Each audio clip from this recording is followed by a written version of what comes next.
The Baltic Sea is a strategically sensitive region. The Baltic Sea is now surrounded by NATO countries, thereby raising concern for Russia. In a show of might, both sides have been conducting military exercises. Russia's naval fleet also performed drills that included simulated attacks against NATO targets. How do Russia and NATO fare? Let's find out. The Baltic Sea is a region that houses crucial infrastructure. There is everything from gas pipelines to wind farms, undersea communication cables. Today, the Baltic Sea is widely regarded as a NATO lake.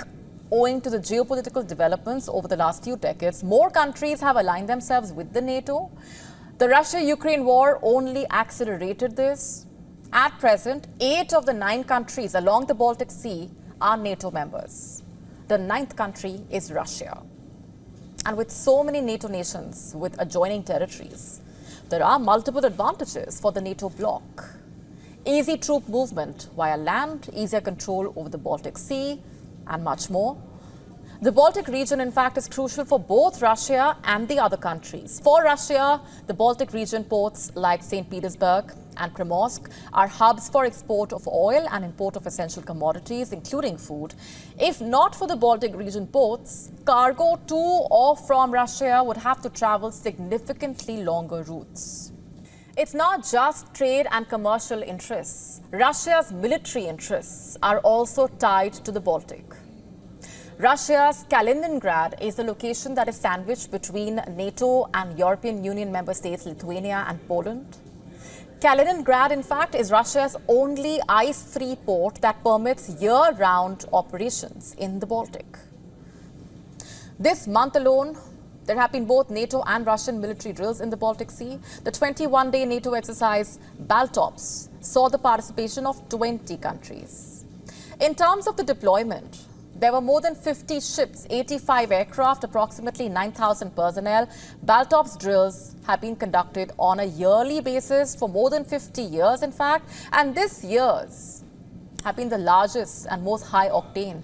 They included sea mine sweeps, submarine detection, landing of troops on coastal territories, and responses to mass casualties. With threats mounting in the vicinity of their Baltic fleet, Russia also has stepped up.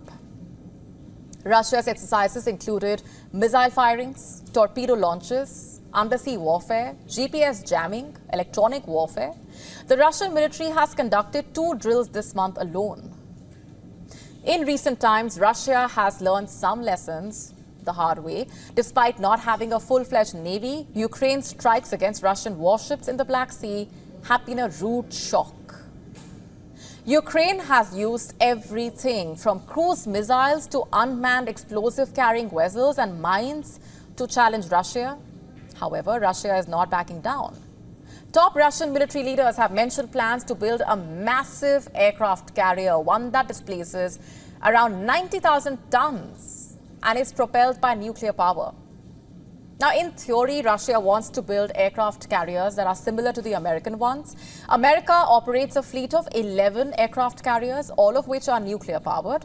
Russia also hopes to operate a proposed maritime variant of the Sukhoi 57 stealth fighter from their planned aircraft carrier.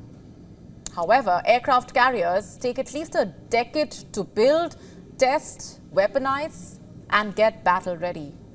Russia's only aircraft carrier, Kuznetsov, has not had a great run over the last 4 decades.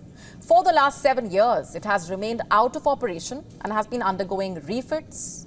Even now, there is not much clarity on when it would be back in service. To stay up to speed with the latest news, download the WION app and subscribe to our YouTube channel.